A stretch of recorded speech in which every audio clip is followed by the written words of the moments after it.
warahmatullahi wabarakatuh. Alhamdulillah alladzi 'allama bil qalam 'allamal insana ma lam ya'lam. Asyhadu an la ilaha illallah wahdahu la syarika lah wa asyhadu anna Muhammadan 'abduhu wa rasuluh. Allahumma shalli wa sallim ala Muhammadin wa ala alihi wa sahbihi ajma'in. Amma ba'd. Yang kami hormati pimpinan daerah Muhammadiyah Kota Makassar, dalam hal ini Kiai Haji Sudirman SAG, yang insya Allah akan menjadi penyaji dalam pengajian rutin kita pada hari ini. Yang kami hormati ada Wazir Satu, Fadel, kemudian seluruh dosen, staf, karyawan yang di Politeknik Muhammadiyah Makassar yang kami hormati. Alhamdulillah kita bersyukur kehadirat Allah Subhanahu wa taala karena pada hari ini kita kembali hadir di tempat ini untuk kita bersama-sama mengikuti kajian Jumat ya. Alhamdulillah kami informasikan kepada Pak Kiai bahwa kegiatan yang kami lakukan itu setiap Jumat ada kegiatan baru. Jumat pertama itu biasa kita tahsin bacaan Al-Quran. Setiap karyawan dosen itu ada kelompoknya dibina oleh beberapa pembina baca Al-Quran.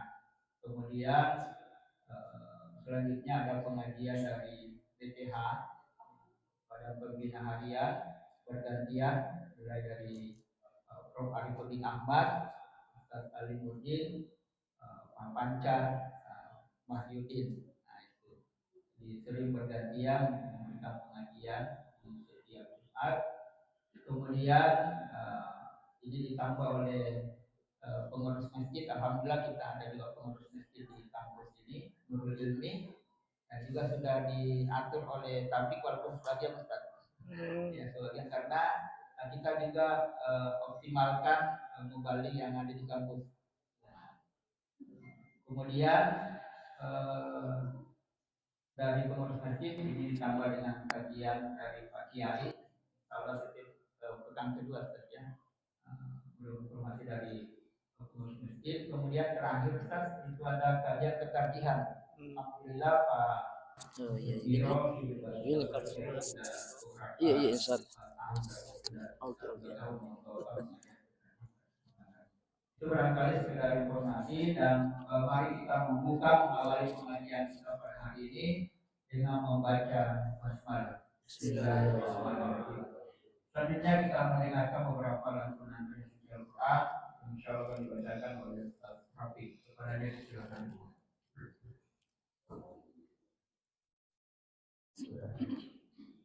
Assalamualaikum warahmatullahi wabarakatuh.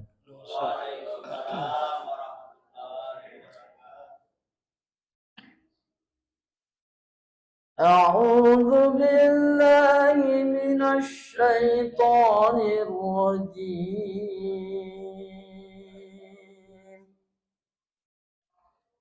بسم الله الرحمن الرحيم.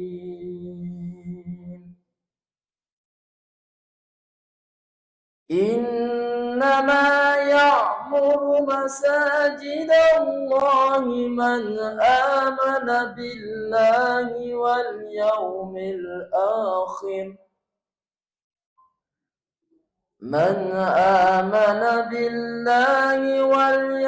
الآخر وأقام الصلاة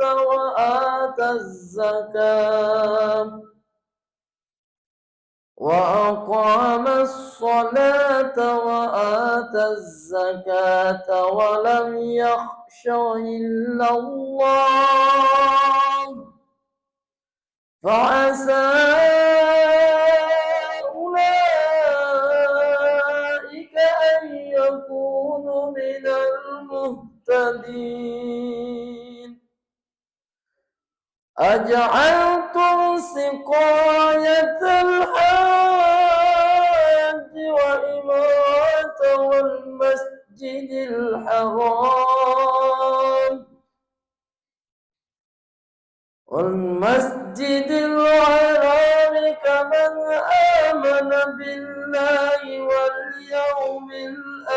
العسر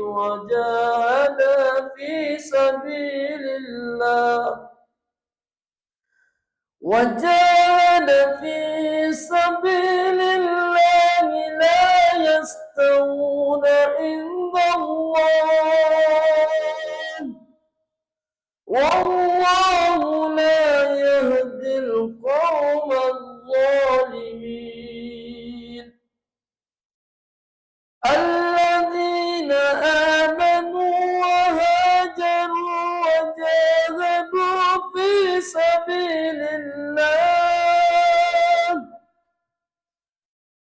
وجاهدوا في سبيل الله بأموالهم وأنفسهم أعظم درجة عند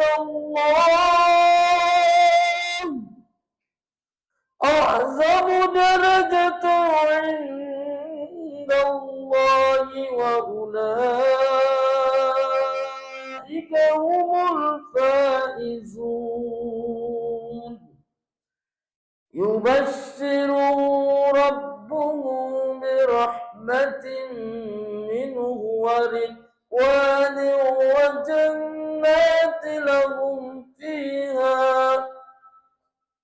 وجنات لهم فيها نعيم مقيم خالدين فيها أبدا إن الله عنده أجر عظيم صدق الله العظيم السلام عليكم ورحمة الله وبركاته Salam. Allahumma hamdan bil Quran. Demikianlah lantunan ayat suci Al-Quran yang telah disampaikan oleh Ustaz Rafiq. Kami ucapkan Bapak Ibu jamaah pengajian yang dimuliakan oleh Allah Subhanahu wa taala. Alhamdulillah pada hari ini kita kaji yang pertama oleh Pak Kiai Sudirman. Beliau adalah salah satu pimpinan Muhammadiyah di Kota Makassar. Insya Allah kita akan memperkokoh akidah, menggairahkan ibadah. Ini akan tema utamanya yang akan disampaikan oleh Pak Kiai. Insya Allah pada hari ini pertemuan perdana saya lihat materinya sudah di-share di grup. Ya itu ada pokok keimanan. Nah ini penting untuk kita memperkokoh kita punya iman. Karena memang di dalam Al-Quran antara iman atau akidah ini sangat penting untuk kita memperkokoh dan menggerakkan ibadah kita. Alladzina yu'minuna bil ghaibi wa yuqimuna shalah. Jadi iman dan salat itu sangat penting. Bahkan dalam hadis Rasulullah punya Islam ala khamsin syahadatan Allah ilaha illallah Muhammadar Rasulullah wa iqamis shalah. Baik, untuk pertemuan ini kita persilakan kepada Pak Kiai untuk menyanyikan materinya. Kami Baik.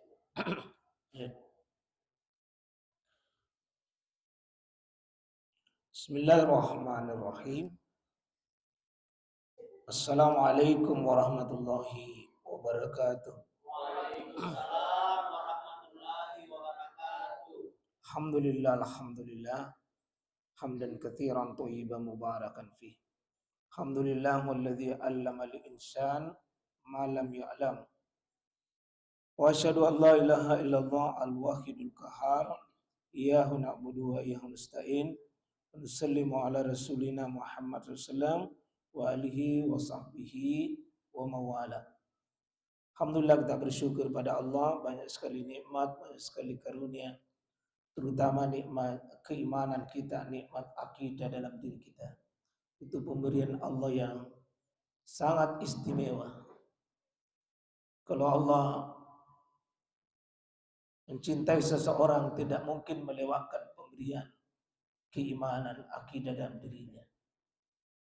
Allah Subhanahu wa taala memberikan harta kepada Fir'aun yang melimpah, tetapi bukan karena Allah cinta, Allah memberikan harta kepada Qarun yang luar biasa, tapi bukan karena cinta. Allah Subhanahu wa taala memberikan kekuasaan, kerajaan pada Namrud, tapi bukan karena cinta. Tapi Allah Subhanahu wa taala memberikan ilmu, memberikan keimanan kepada Nabi Musa meskipun hartanya tidak sebanding dengan harta Qarun, harta Fir'aun. Tapi saya yakin kita akan sepakat bahwa Nabi Musa jauh lebih mulia, jauh lebih hebat, jauh lebih kita pilih dibanding dengan Qarun dan Fir'aun. Alhamdulillah Bapak dan Ibu, para mujahid di tempat ini dan mujahidah yang sungguh-sungguh di jalan Allah Subhanahu wa taala, khususnya para mujahid di bidang ilmu ini, insyaallah kita sama-sama di hari yang mulia ini penuh keberkahan hari Jumat. Semoga Allah Subhanahu wa taala memberkahi kita dengan namanya juga hari Jumat. Kita diberkahi dengan ilmu hari ini. Ya, ilmu yang tentu bisa mengantarkan kita karena kata Rasulullah SAW, "May yuridillahu bihi khaira yufaqihu fiddin." Siapa yang Allah kehendaki kebaikan pada dirinya. Kalau Allah menghendaki kebaikan seseorang itu, jemaah sekalian, ditandai dengan yufaqihu fiddin. Difakihkan dia dengan agama, dipahamkan dia dengan agama. Dan tentu kuncinya adalah dia mencintai ilmu. Mencintai ilmu. Maka dia merasakan kelezatan duduk di majelis itu bukan kelezatan biasa. Ada namanya al-khalawah fil qalb, ada kenikmatan di hati. Ada kebahagiaan dengan rasanya. Ada rasa yang dia tidak bisa dapatkan dengan kekayaan apapun. Duduk di majelis itu cuma sekalian lebih enak dari jalan kote, lebih enak daripada kue cantik manis. Lebih enak dari seluruh sajian-sajian itu. Ini kita sedang dalam keadaan suguhan ilmu, suguhan iman. Dan yang bisa merasakannya itu adalah Allah Subhanahu wa taala memberikannya kepada siapa yang dikehendaki. Maka bersyukurlah orang yang duduk di majelis ilmu dengan niat mengobati dirinya dari kebodohan, mendekatkan dirinya untuk dia bisa menikmati ibadah. Tidak mungkin bisa menikmati ibadah kalau tidak dimulai dengan akidah yang benar. Maka mohon izin jamaah sekalian, bismillah hari ini kita minta izin kepada Allah karena yang mengajari bukan saya. Tentu kita paham ayat Al-Quran adalah Iqra bismi rabbik, mulai dengan nama Allah Tuhan. Kecewa Bapak Ibu kalau ada aktivitas tidak atas nama Allah. Saya sering mengatakan apapun yang kita lakukan, urusan apapun, kalau bukan atas nama Allah, yakin Anda siap-siap menyesal, siap kecewa. Mengurus kampus, mengurus ekonomi, mengurus rumah tangga, mengurus diri kita, mengurus umat, tapi tidak atas nama Allah, selamat menyesal dan menyesal. Kita cuma capek. Ujungnya capek. Kalau kita tidak atas nama Allah Subhanahu wa taala. Bismillah, kita minta izin kepada Allah karena yang memberikan ilmu bukan saya. Ar-Rahman 'allamal Qur'an. 'Allamal insan ma lam ya'lam. Allah mengajari ilmu bukan saya. Kecewa dosen, kecewa ya kita para murabbi, para muallim, para mudarris, para murabbi. Kalau kita merasa mengajari anak-anak, oh tidak, bukan kita. Kita hanya menjadi media dan wasilah tersampainya ilmu itu. Bukan kita. Bukan kita. Yang ajari adalah Allah Subhanahu wa taala, tapi kita disuruh ikhtiar melalui kita. Saya hanya wasilah saja. Mudah-mudahan dengan tersampainya ilmu ini, dengan ilmu yang insya Allah judul tema sentral kita adalah mengokohkan akidah kita, menggairahkan ibadah kita. Dan ini mungkin ya 3-4 kali pertemuan. Jadi kalau ini bulanan ya 4 bulan ya tema sentralnya. Nah, cuma tadi saya kalau bilang bisa pekan ketiga nih, pekan ketiga itu pekan kedua. Ya. Kalau pekan kedua itu sudah full mie. Sesat nih saya punya itu kalau pekan kedua karena seperti pekan ini karena saya pekan kedua itu saya sudah biasa ini sudah full mulai dari subuh sampai jam 10 malam jadi saya punya ndak bisa nih kalau gitu karena sudah kalau pekan ketiga insya Allah mudah-mudahan masih bisa ya. Alhamdulillah kita berdoa kepada Allah, Allahumma alimna ma yanfauna wa yanfauna ma 'allamtana. Ya Allah ajarkan ilmu yang bermanfaat bagi kami. Jangan dapat ilmu yang hanya jadi beban. Dan jangan mendapatkan ilmu hanya konsumsi otak kita. Tapi kita ini mau dapat ilmu sebagaimana tadi yakhsyal. Itu semakin takut dia kepada Allah. Ciri-ciri itu ilmu berkah, ilmunya mengubah dirinya lebih baik. Kalau ada ilmu diketahui Pak, tidak ada perubahan sesudah itu. Tidak ada bekas di hati kita. Itu ilmu tidak berkah itu. Mungkin konsumsi kita konsumsi otak saja. Ya, sementara kita ini mau berilmu supaya semakin apa? Semakin takut kepada Allah, semakin nikmat kita beramal, semakin bahagia dengan hidup itu ilmu. Ya, semakin menikmati tugas kita, tugas-tugas manusiawi yang kita kerjakan tiap hari itu bagian ibadah kita. Karena saya yakin di sini kita memilih beribadah kepada Allah lewat jalur ilmu kita di sini. Ya, mungkin sebagian besar kita investasikan waktu kita untuk akhirat itu di tempat ini. Jadi kalau sudah salah memantum niatnya, sudah Pak. Sudah siap-siap menyesal. Nah, kenapa kita mulai dengan mengokohkan akidah? Karena saya kira akidah kita sudah ada. Tinggal dikokohkan saja, dikuatkan saja.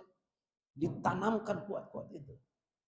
Dan hasilnya akidah kalau kuat pasti akan mengarah nikmat beribadah. Akidah pasti hasilnya ibadah. Ya. Tidak mungkin orang bisa menikmati sholat malam kalau dia tidak kokoh akidahnya. Berat itu bangun itu, berat bangun. Kalaupun bangun pergi kencing sudah itu lanjut tidur. Ya, berat berjamaah itu kalau bukan akidah. Ya, berat pegang Quran itu kalau bukan akidah. Berat bersedekah itu bukan berat pegang dompet, bukan. Tapi berat untuk mengeluarkan itu kalau bukan akidah. Berat menikmati itu posisi kita sebagai suami. Berat kita menikmati posisi sebagai ibu, sebagai istri kalau bukan akidah. Akidah mesinnya buat kita. Ini yang mau dinyalakan pada diri kita. Nah, kalau sudah bagus akidahnya, maka insya Allah akan hasilnya itu mengarah dan pasti akan muncul sendiri kekuatan untuk bisa sholat berjamaah, zikir, doanya, ya ibadahnya. Dan lihat nanti sikap-sikap hidupnya. Kalau orang sudah bagus akidahnya, dia akan menikmati setiap episode hidupnya. Dia akan menikmati episode hidup. Tanggal baru di mukanya itu sama dengan tanggal 35. Ya, jangan muka-muka itu muka-muka mengemis. Muka-muka sedih. Begitu sudah tidak ada uangnya dia umumkan kesedihannya di depan orang. Itu muka-muka gagal dalam hidup itu. Kenapa? Karena dia bahagia itu dengan seolah-olah ukurannya hanya uang, hanya dunia, hanya materi. Maka dia cerah wajahnya seiring dengan uang yang ada pada dirinya. Kalau orang beriman, berakidah, oh maaf, tidak bisa ditebak. Tidak bisa ditebak. Tidak bisa, tidak ada tanggalnya bagi dia, tidak ada bisa baca itu isi dompetnya begitu. Karena dia bukan bahagia dan sedih di situ, bukan. Insyaallah ya ikhwah fiddin rahimani wa rahimakumullah, insyaallah kita akan mulai di bismillah di HP kita. Ya, kalau biasanya saya larang itu pakai HP kalau belajar, sekarang ini saya izinkan. Ya, karena HP ini pengganti media lembar ini. Ya, saya sudah kopikan ini, tapi ini kurang efektif nih sekarang dengan begini karena ini bisa hilang. Tapi kalau kita yang begini dan kita sudah buatkan nanti artinya kita sendiri yang simpang itu materita, insya Allah lebih mudah kita bisa simpang dan mudah kita lihat. Saya beri di sini pohon keimanan. Ya, pohon keimanan. Ya. Pohon keimanan di bagian 1. Ya. Saya ambil di sini ada manhaj Gerakan Muhammadiyah, kita bisa nanti baca ini. Ini kajian Aisyah, ini di kajian Aisyah pedoman hidup Islami warga Muhammadiyah itu bagian pertama itu akidah. Ya. Jadi biar 20 tahun ini dikaji ini, 20 tahun buku ini tidak habis materinya. Itu materinya adalah akidah lebih dulu, kemudian ya digambarkan seperti pohon. Gambarkan seperti pohon. Nah, pohon yang ada antum pegang itu saya beri nama dalam menurut MKCM di matan keyakinan cita-cita hidupnya Muhammadiyah itu ada 4 aspek bagian ajaran Islam. Ada 4. Ada akidah dan itu iman.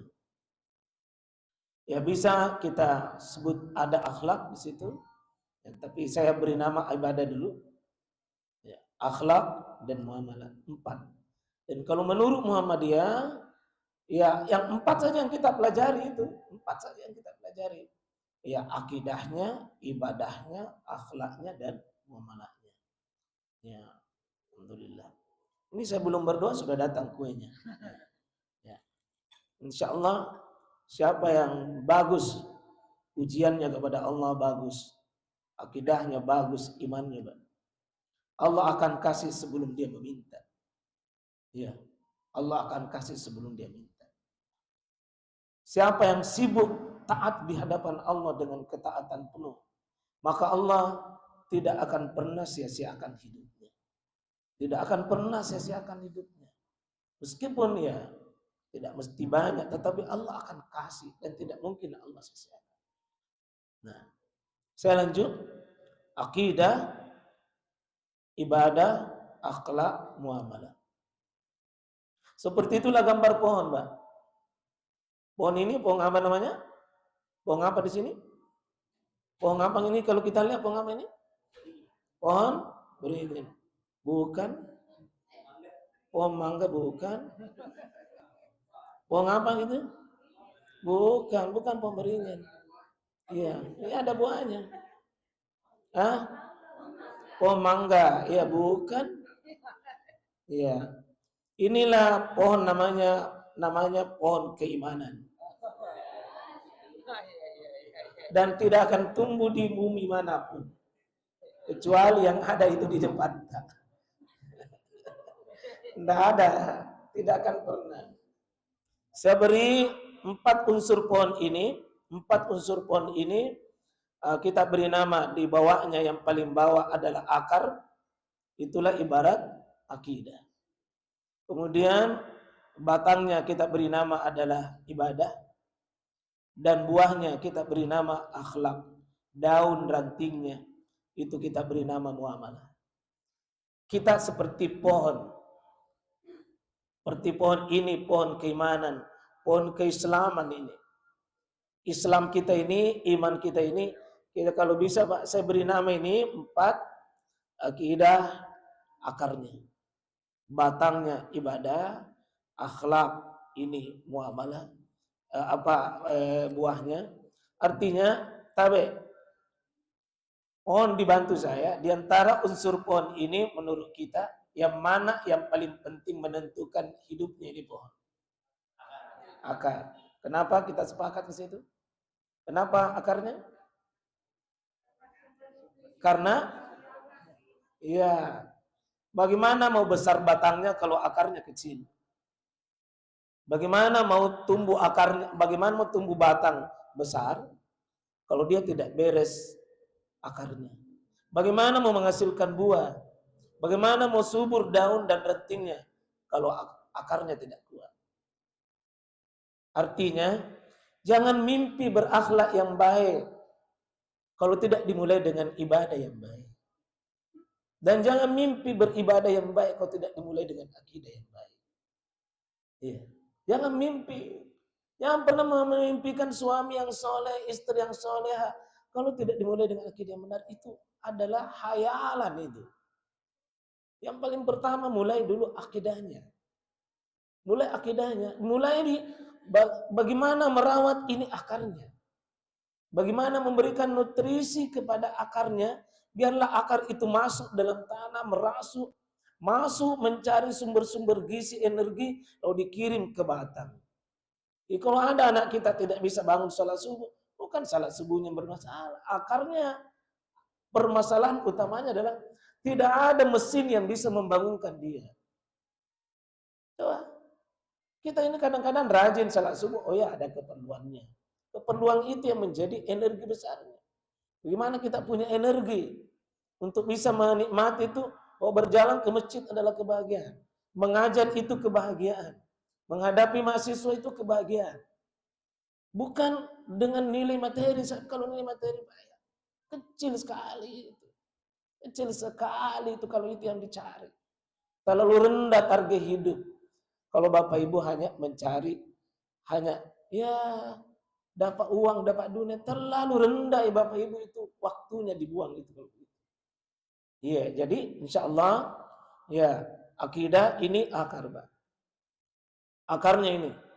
Ya, ini akarnya dan inilah yang kita mau servis baik-baik. Gimana akar pohon kita ini bagus.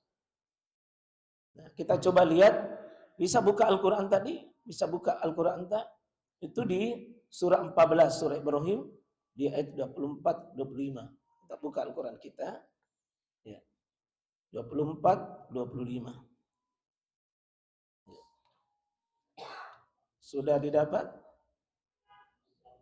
Surah Ibrahim. Sudah? Ada yang bisa baca terjemahannya? Saya belum suruhkan wajibnya karena nanti saya. Ayat 24 Ustaz. Ya, betul. Tidakkah engkau memperhatikan bagaimana Allah telah membuat perumpamaan kalimat thayyibah? Perumpamaannya seperti pohon yang baik, akarnya kuat, cabangnya menjulang ke langit. Ya, lanjut ke menghasilkan buahnya pada setiap waktu dengan seizin Tuhannya. Iya. Allah membuat perumpamaan untuk manusia agar mereka mengambil pelajaran. Saya itu ulama kita menasihati kalau baca ayat, baca penerjemahan begitu, jangan berhenti kalau belum kita paham. Diulang-ulangi saja itu sampai kita ada ilmu dirasa. Coba diulang, minta tolong diulang lagi. Diulang lagi 24. Terjemahkan. Tidakkah engkau memperhatikan bagaimana Allah telah membuat perumpamaan kalimat thayyibah? Perumpamaannya seperti pohon yang baik, akarnya kuat, cabangnya menjulang ke langit. Iya. Dan menghasilkan buahnya pada setiap waktu dengan seizin Tuhannya. Iya. Allah membuat perumpamaan untuk manusia agar mereka mengambil pelajaran. Nah, ini, saya coba mengambil ini dari ayat ini sebagai dalil dan kaitkan dengan apa yang ditulis oleh Tarjih Muhammadiyah dengan ya pedoman hidup Islami warga Muhammadiyah. Kalau kita baca itu ayat ya, auzubillahi minasyaitonirrajim.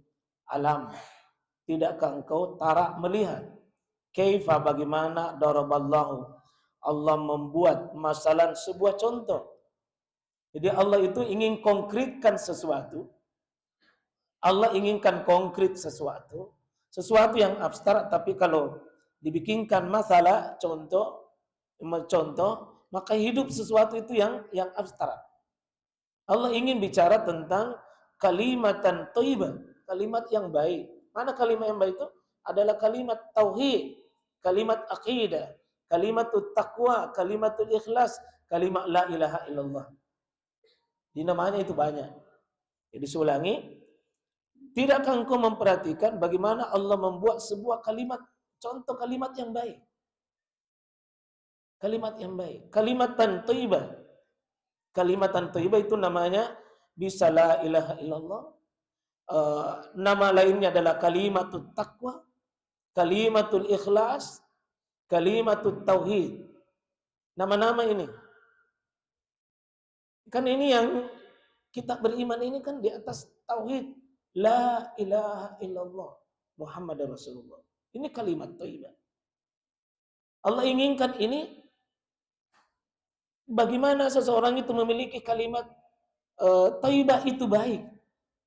Apa ciri-ciri tauhidnya orang itu baik? Apa ciri-ciri imannya orang itu baik? Maka dia seperti kasajaratin. Dia seperti pohon, kasajaratin. Seperti pohon. Bagaimana pohon itu? Kasajaratin thayyibah, seperti pohon yang baik. Bagaimana pohon yang baik itu? Adalah satu, asluha, akarnya, dasarnya itu sabit, kokoh, kuat. Ini pohon baik. Ya. Jadi pohon yang baik itu satu adalah asluha sabit, akarnya kuat. Nah, ini kita anggaplah ini kita akar, kita ini adalah pohon-pohon. Dan kita mau memiliki pohon yang baik, cirinya adalah ya asluha sabit. Jangan menjadi pohon yang rapuh akarnya. Rapuh akarnya, yakin Pak, kalau rapuh akar, batangnya akan mati, pasti buahnya gugur, daunnya akan gugur, rantingnya akan lemah, dan sampai hancur itu batangnya.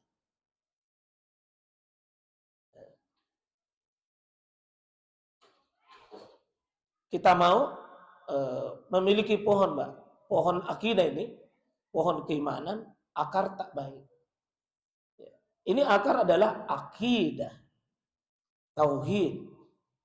Seperti kira-kira kalau sering Nabi sebutkan, masalul mu'min kamasalit tamar. Perumpamaan orang beriman itu seperti pohon kurma.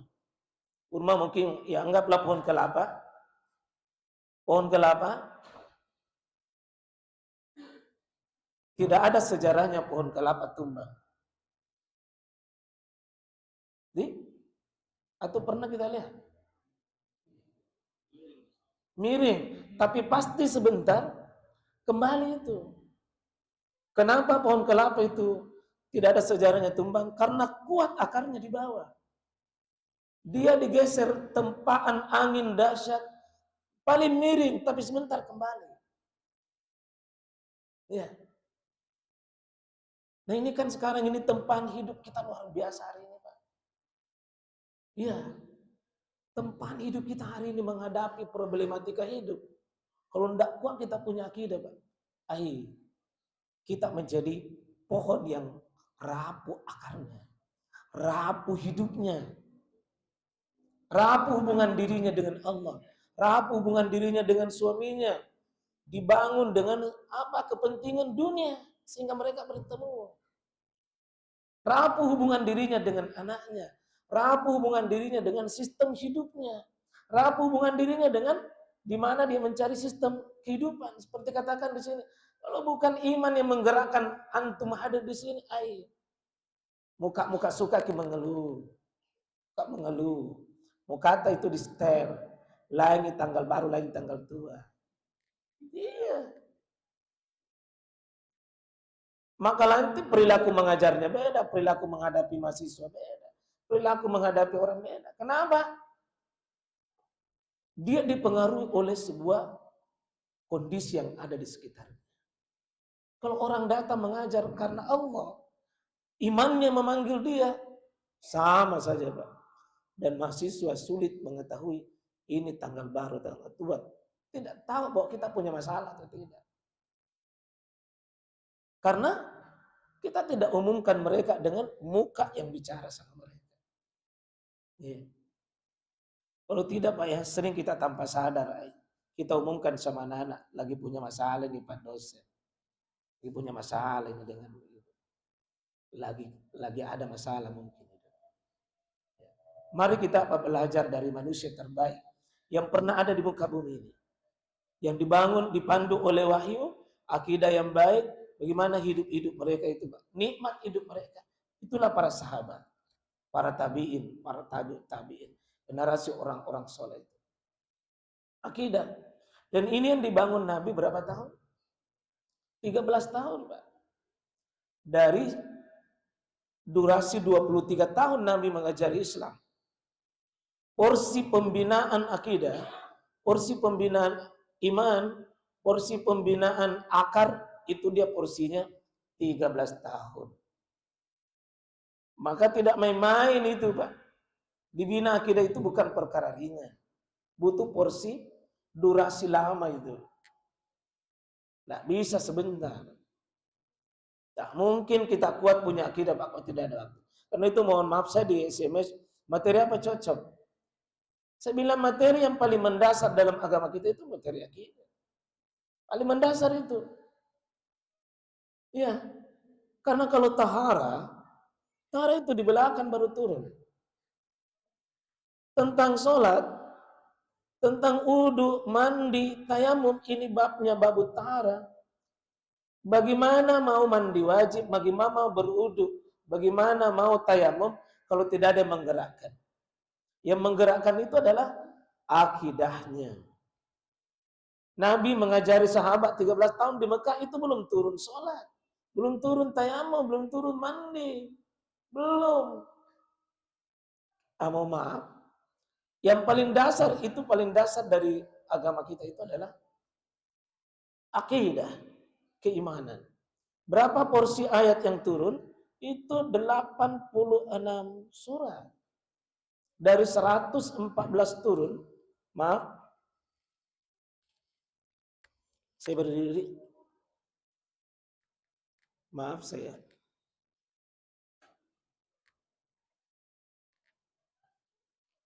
Tidak mungkin, tidak ratin ini bisa dilihat saya. Oh dari sini? Bisa ya? Nah belum bisa tulis. Hebat ini ibu-ibu ini belum saya tulis, saya bilang bisa. Maaf, 13 tahun. Silabinya belajar akidah itu 13 tahun Rasulullah. Gurunya manusia hebat, Rasulullah. Yang diajari manusia hebat, sahabat. 13 tahun, Pak. Itu 86 surah. Dari 114 surah dalam Al-Quran, berarti tinggal berapa mam itu? Lebihnya itu? 114 kurang 86? Berapa? Kalau Susi kasih RP saja supaya ini. Biasanya itu lebih cepat. 114 kurang 86? Apa? 28 mami ini turun yang 3 lebihnya itu. Masalah ibadah, akhlak dan muamalah itu ini 28 mami. 86 surah porsi besar. Maka penting, Pak. Kalau tidak beres hubungan tak ke atas pada Allah itu, ini kuat, akar tak kuat, maka tidak nyaman hidup. Tidak nyaman hidup. Tidak kuat kita punya hidup. Maka bagaimana nanti mengenal, terutama ini mengenal nanti ini, pokok ini Allah kita. Kalau ini tidak dikenal, bagaimana mau sholat itu bagus? Alhamdulillahi Rabbil Alamin. Komunikasinya palsu, komunikasinya hampa, tidak ada. Kita berdoa, tidak ada rasa itu dalam berdoa. Ketika kita ruku sujud, berat itu karena kita tidak nikmati. Ya, ini kekuatan akidah. Kekuatan akidah itu kekuatan kokoh. Itu yang paling penting didahulukan. Maaf ini, kalau terutama ini nanti kalau bisa kokoh, kita tahu posisi begini. Allah, Tuhan kita ini, posisi kita ini manusia. Harus tahu posisinya. Kalau kapan tidak tahu posisinya, Pak, kita bingung. Allah adalah pencipta kita. Ini diperkenalkan ini. Ayat-ayat yang turun selama 86 surah ini. Arahnya pembicaraan pasti ke sini. Pencipta. Posisi manusia harus tahu dirinya cuma diciptakan. Posisi kita adalah posisi Allah itu pemilik. Kita ini siap dimiliki saja. Allah itu penguasa kita. Nah, kita ini dikuasai. Harus tahu diri. Dan posisi Allah adalah ini harus siap pengatur. Kita harus siap diatur. Nah, ini banyak hidup kita ini bukan kita mau diatur sama Allah. Kita mau atur Allah. Kita banyak ngomel, kita banyak komplain.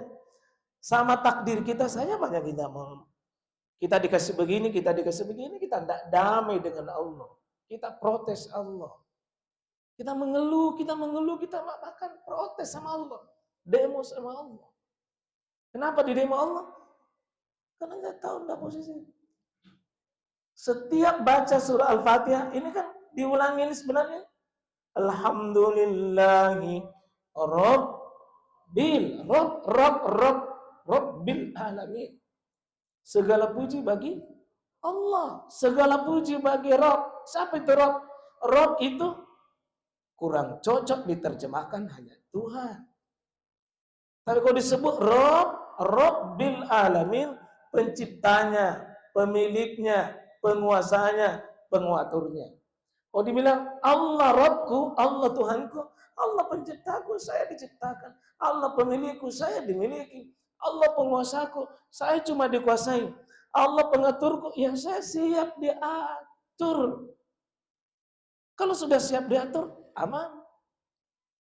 Sekarang Pak, banyak di antara kita tidak siap diatur. Contoh, bangun sholat subuh kutu. Itu artinya melawan dia. Banyak disuruh menutup aurat, masih buka-bukaan. Dan dia tidak merasa berdosa kalau kelihatan rambutnya. Tidak merasa berdosa kalau kelihatan aurat. Dia tidak siap. Jangan bicara tentang muamalah. Hubungan manusia dengan harta manusia dengan nanti orang lain. Oh, tidak kuat ini. Karena pasti banyak melanggar, Pak.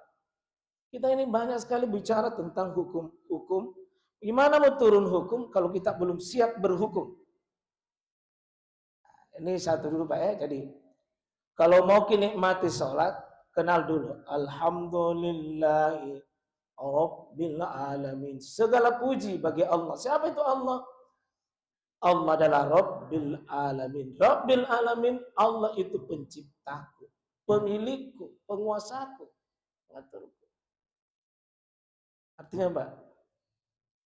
Allah ciptakan kita. Ya terserah. Allah miliki kita. Kalau Allah miliki ya terserah. Allah kena kuasai. Kalau Allah kuasai kita terserah. Kita bisa diatur. Kalau mau kita diatur sama Allah, Pak, apa kira-kira yang susah kalau kita sudah diatur? Kunci menikmati hidup, serahkan diri sama Allah. Serahkan diri sama Allah, Pak. Yang banyak sering gelisah itu karena kita artinya tidak berdamai dengan Allah. Kuncinya itu. Karena nanti dalam hidup mau maaf Bapak Ibu. Kita punya garis takdir. Punya garis takdir. Bagaimana mau bersahabat dengan takdir kalau kita tidak tahu yang takdirkan? Saya yakin di sini, maaf Ibu ya. Ibu punya masalah. Punya masalah? Banyak. Kelihatan dari muka kita memang juga banyak. Di sini juga banyak masalahnya.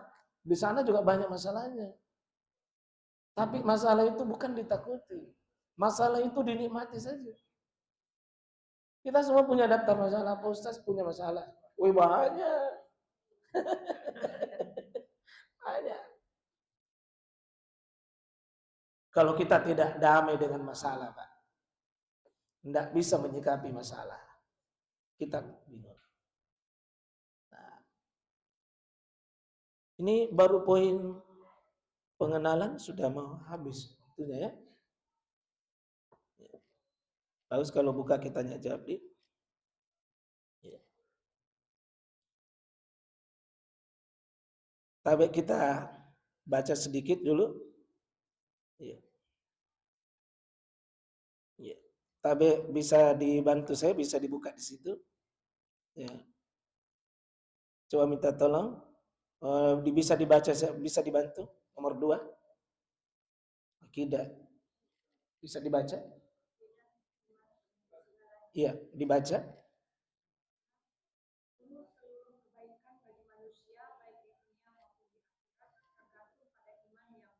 Nah, itu nanti di yang kita bahas tadi itu.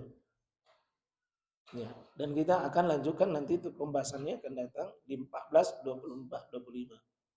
Ya. Terus yang kedua,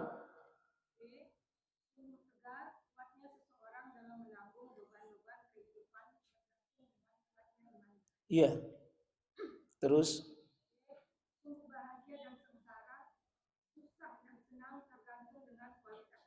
iya. Nah, ini kan tidak bisa kalau tidak ada iman. Ada orang Pak diuji, ujiannya sama, masalahnya sama. Tapi ada yang akidahnya bagus. Dia sampai pada tingkat ridho menerima itu masalah. Dia lapang. Tenang. Selesai. Tapi yang lemah rapuh imannya, rapuh akidahnya, Pak. Tidak punya hubungan dengan Allah itu atau koslek dia dengan Allah. Pasti baru sedikit di setel oleh Allah. Sudah merintih kesakitan. Ada orang penyakitnya sama. Satu tegar, satu drop luar biasa. Kenapa? Tingkat imannya. Ya, tingkat imannya. Iman itu penting. Akidah kita sangat penting. Seperti tadi akar kita itu. Kalau tidak kuat, dia tidak bisa memikul kekuatan ibadah kita. Tidak bisa. Hubungan kita dengan Allah itu tidak bisa. Tidak bisa hubungan ini naik ke atas kalau tidak bagus. Yang ketiga, maaf, ya kita masuk di, coba langsung masuk di bagian nomor 3 di bagian B. Nomor 3 di bagian B, urgensi atau peranan akidah.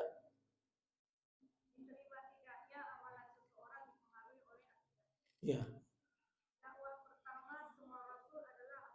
Iya.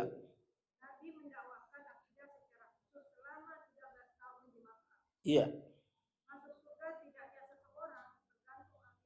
Iya. Iya. Iya. Iya. Nah, ini yang kita mau dapat. Jadi akidah itu sumber bahagia. Sumber ketenangan hidup itu ada di akidah kita. Mesinnya hidup kita ada di sini. Ini yang mau diperbaiki. Bagaimana kita berinteraksi dengan Allah. Bagaimana hubungan kita dengan Allah Subhanahu wa taala. Sampai lihatlah orang-orang yang sudah dipandu dengan akidahnya bagus. Coba lihat. Berjalan kaki dari Mekah ke Madinah dalam prosesi hijrah 500 kilo, Pak.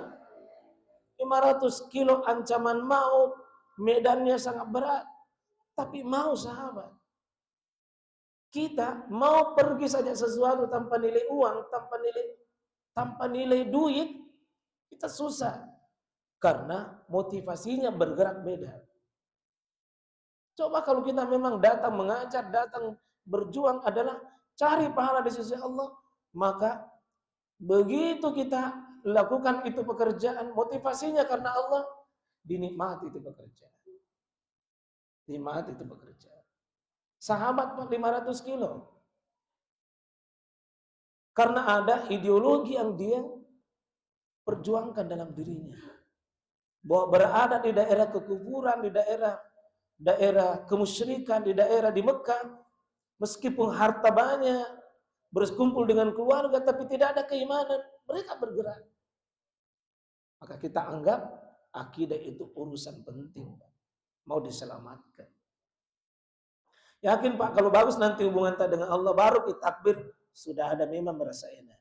Ruku ki, subhana rabbil azim misalnya, atau subhanakallahumma rabbana wa bihamdika, Allahumma ghafir, beda Pak. Kalau Bapak nanti baca at-tahiyatu lillahi wassalawatu wattaibat, assalamu alayka ayyuhan nabi wa rahmatullahi wabarakatuh. Beda kekuatannya kalau iman tak sudah terkonek dengan Allah. Ketika kita berdoa, ya Rabb, terima kasih, nikmatmu banyak sekali, rahmatmu banyak sekali. Ya Allah, ujianku banyak, tapi rahmatmu jauh lebih banyak, kasih sayangmu lebih besar. Ya Rabb, beri saya kekuatan untuk bisa menghadapi ini persoalan. Ini kekuatan doa Pak, sepertinya kuat. Tapi kalau tidak ada hubungan kepada Allah, main-main berdoa ini. Ketika kita ruku, ketika kita sujud, betul-betul fungsi nanti wasta'inu bisabri wassalah.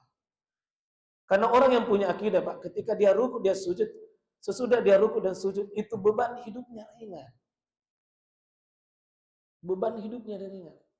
Maka sesudah dia salat tahajud, sesudah dia salat dua, sesudah dia salat subuh, sesudah dia berzikir, dia sudah berdoa kepada Allah itu, beban-beban di hatinya itu lepas.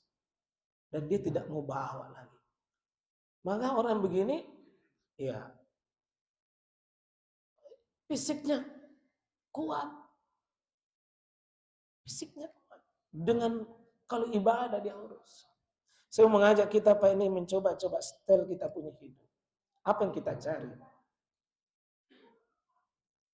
Kalau bisa dulu fokus, ya Rob, saya mau bertemu dengan Engkau. Saya rindu dengan Engkau. Saya ingin ya Allah ridhomu, saya ingin ya Allah kasih sayangmu. Saya mau ya Allah kau temani dalam hidup ini. Saya mendak pura-pura ya Allah sibuk mencari perhatian makhluk, sementara makhluk juga tidak perhatian sama saya. Ya. Saya kira ini poin besarnya dan mohon ini tetap poin ini menjadi tetap landasan penguat kita karena baru pengantar ini kita memasuki pohon keimanan.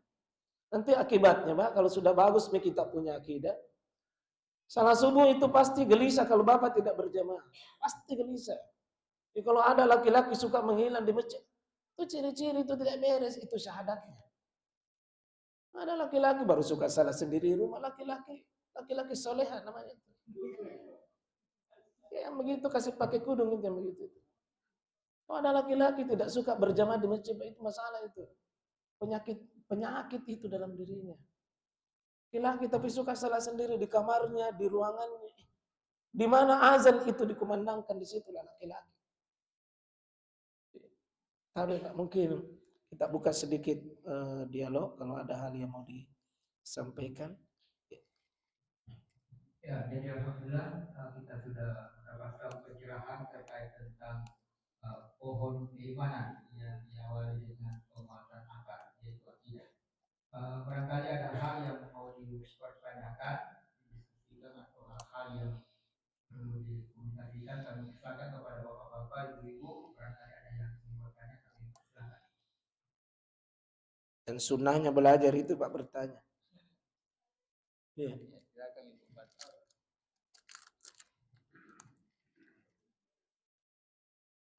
Tafadhali.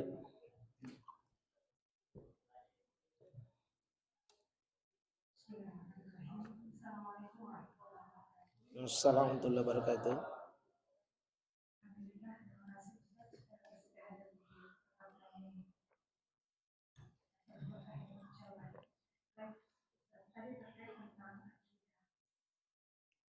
Saya ingin bertanya, bagaimana kita bisa menanamkan dalam hati dan diri kita untuk memiliki akidah yang betul-betul hanya kepada Allah segala amal yang kita lakukan.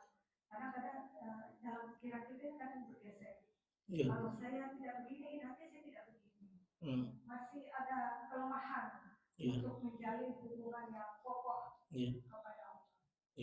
Lalu kedua, apakah sesuatu ada yang salah dengan pemahaman akidah kita, misalnya jika kita masih sholat, ada yang rajin sholat, rajin puasa, tapi dalam muamalahnya masih kadang menzalimi hak-hak orang lain misalnya.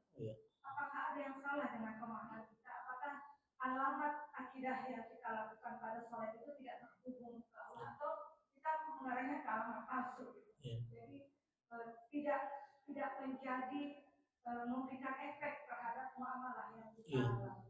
Ya, demikian. Baik, alhamdulillah. Ya. Saya kira memang nanti ini bagaimana kita bisa tumbuh berakidah.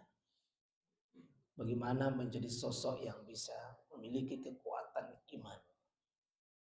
Yang memiliki hubungan kepada Allah itu kuat. Koneksi dirinya, terkonek dengan Allah. Bagaimana dia bisa terkonek dengan Allah? Sebab ini kunci kekuatan hidup kita. Dulu para sahabat, orang-orang soleh, orang-orang mulia itu, ya, cengennya itu cengen sama Allah. Ada masalah di Allah, ya Allah, ya Allah, ya Allah. Nah, kita ini miskin hubungan kita dengan Allah. Seolah-olah kita bisa menyelesaikan masalah kita tanpa terlibatnya Allah. Tentu nanti bagaimana kita belajar dari Nabi SAW. Pertama kan ikra, baca. Terus baca dirimu, baca sekelilingmu, baca lingkunganmu, baca ayat-ayat tertulis yang kelihatan, baca ayat-ayat yang terpampang di depan kita. Baca manusia yang pernah ada di dunia ini. Coba lihat ya, ibu, saudara, kita akan disuguhin manusia-manusia yang pernah ada di dunia ini.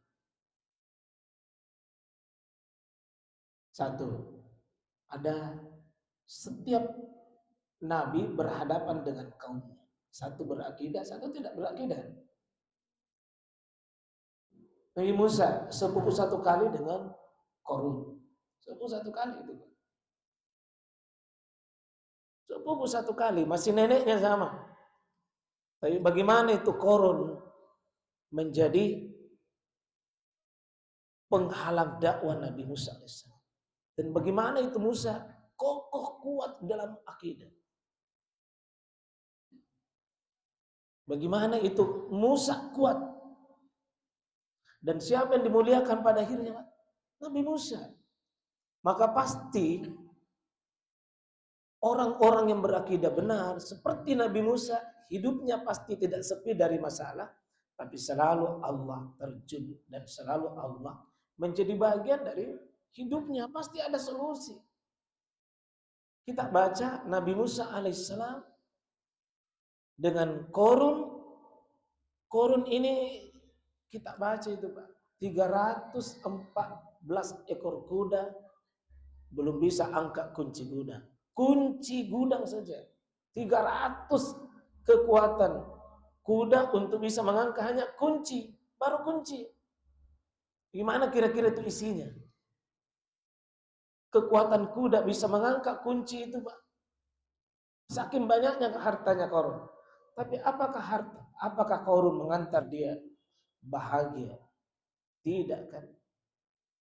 Tidak. Kalau begitu kita mau pakai ideologi Korun, uang, dunia, bisnis. Pokoknya karir. Kadang-kadang hubungan kita dengan Allah berantakan. Demi dia. Kadang-kadang sholat kita ditunda, zikir kita tidak sempat, mengaji tidak sempat. Kita kadang korbankan integritas diri kita hanya karena mengejar validasi manusia sekali kita. Kadang kita jual diri kita hanya untuk sebuah kehormatan dari manusia. Itu kan sama prinsip Korun. Dihinakan oleh Allah Pak. Dihinakan ujungnya. Dihinakan hidupnya.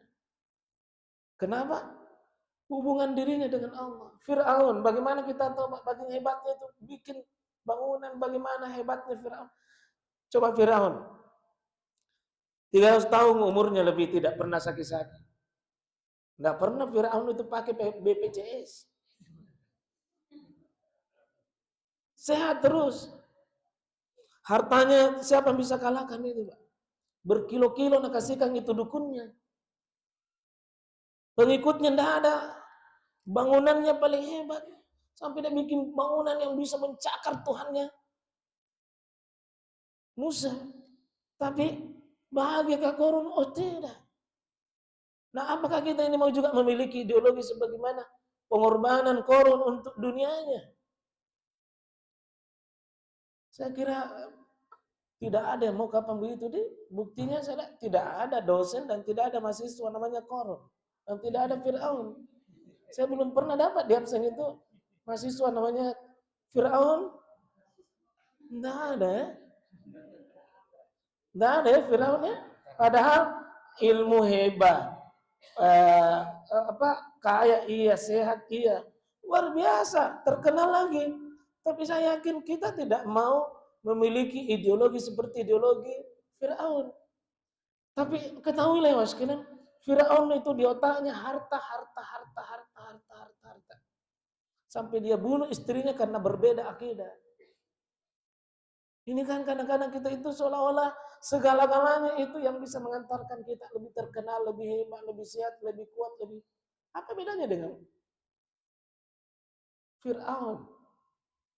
Kita kadang-kadang Pak dikorbankan, kadang-kadang sholat dibalap, kadang-kadang tidak sempat zikir, baca Quran tidak sempat, zikir tidak ada.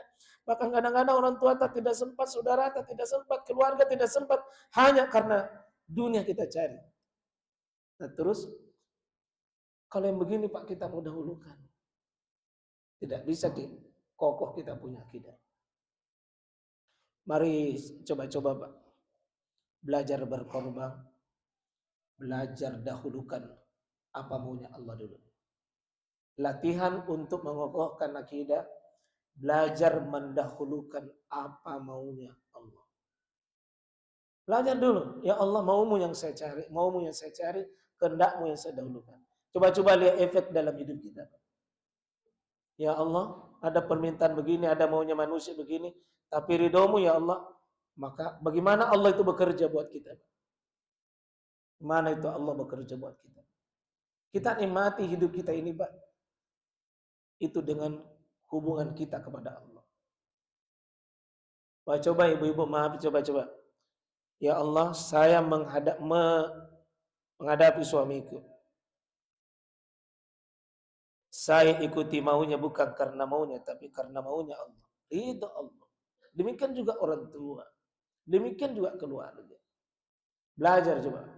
Kalau bapak setel minta tolong, maaf, bapak ke sini, pergi di sini, mengajar di sini atau bekerja di sini.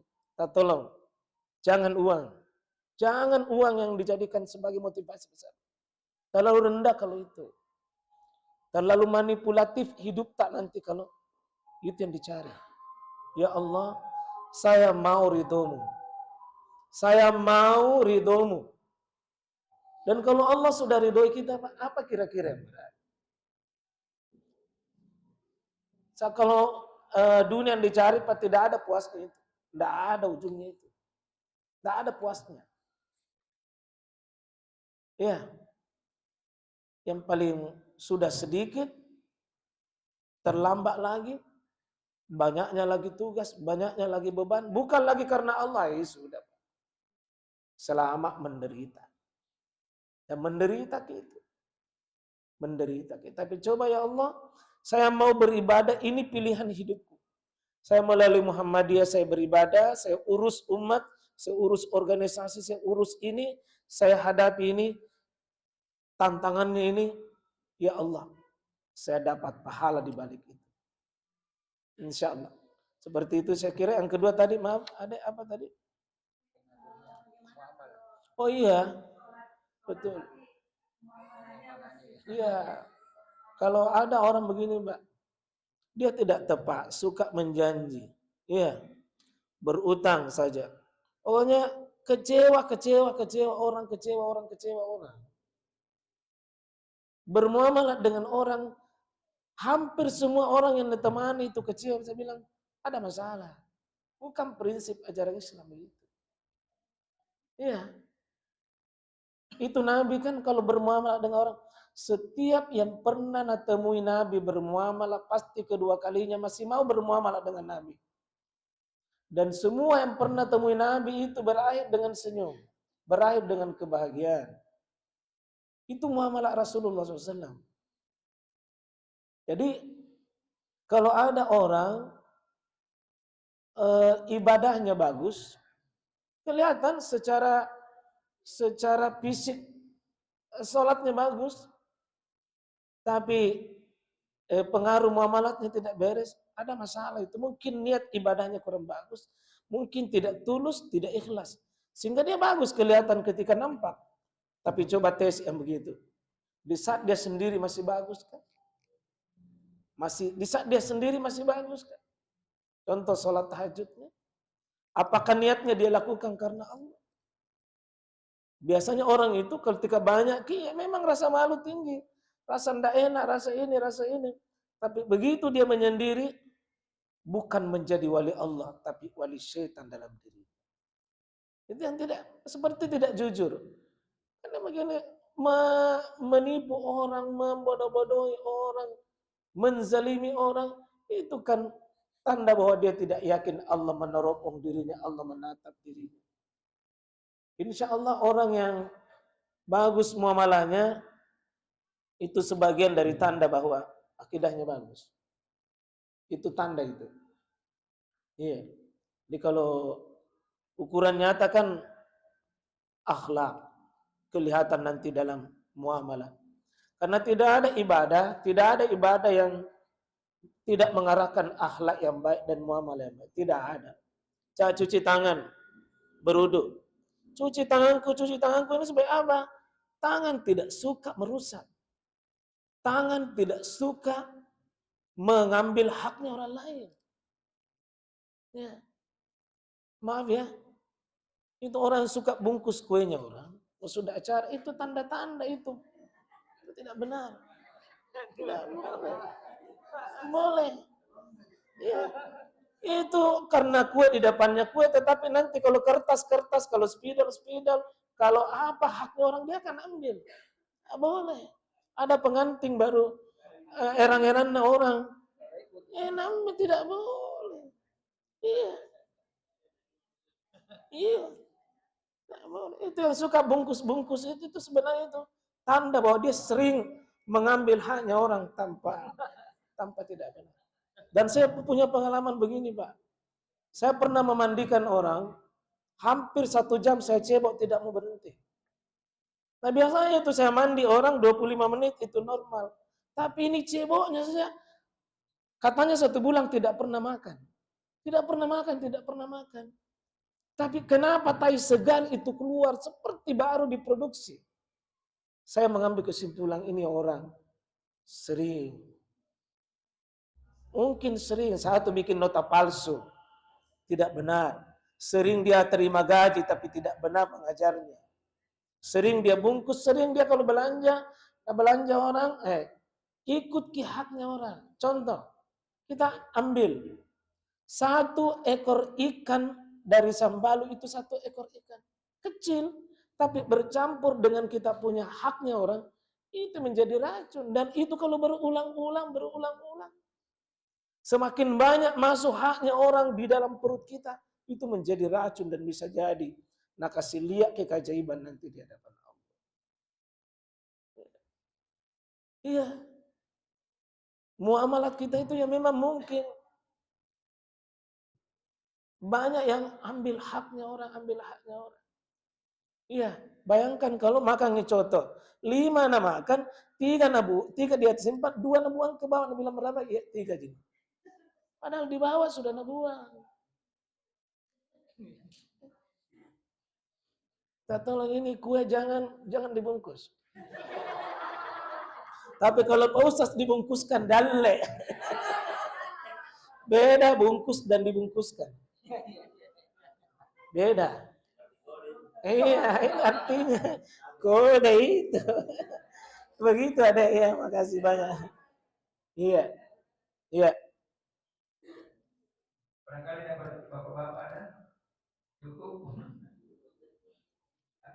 Ya barangkali karena mengingat waktu Ustaz, sudah mau pukul 11. Barangkali ada penyampaian dari pemerintah. Ya. Alhamdulillah sama LP2IK maupun masjid mengucapkan jazakumullah khairan kepada Pak Kiai yang sudah meluangkan waktunya untuk berbagi ilmu. Mudah-mudahan ini menjadi pencerahan kepada kita semua dalam melaksanakan aktivitas kita yang di kampus ini, menjadikan akidah menjadi akar yang mendalam di dalam jiwa kita sehingga kita memberikan nilai-nilai positif di dalam kehidupan kita.